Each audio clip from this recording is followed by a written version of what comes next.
E estamos no ar com mais um Odontodicas, hoje falando sobre bruxismo.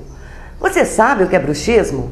Bruxismo é uma doença que pode atingir qualquer pessoa, não tendo relação direta com a faixa etária. A incidência é maior nas mulheres que nos homens e caracteriza-se pelo ato de ranger os dentes. É um distúrbio que ocorre geralmente à noite, sem que a pessoa perceba.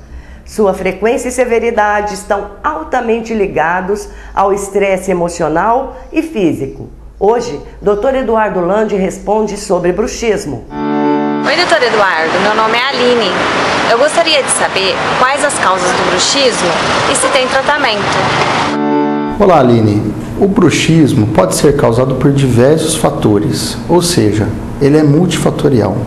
Porém, sua principal causa são longos períodos de estresse que leva a pessoa de forma involuntária a ranger os seus dentes e apertar os seus dentes, provocando assim uma série de sinais e sintomas como desgaste anormal dos dentes, fadiga muscular, dificuldade de abrir e fechar a boca, dores de cabeça, zumbido no ouvido e dificuldade de mastigar alimentos muito duros.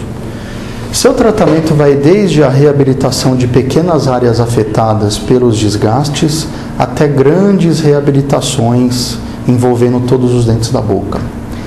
E o principal, o tratamento preventivo, pois sabemos que é uma doença, um transtorno que ainda não tem muitas explicações acerca de tudo que causa o transtorno do bruxismo, né? Portanto, Aline, é muito importante que pacientes portadores desse transtorno procurem regularmente o dentista para evitar maiores danos.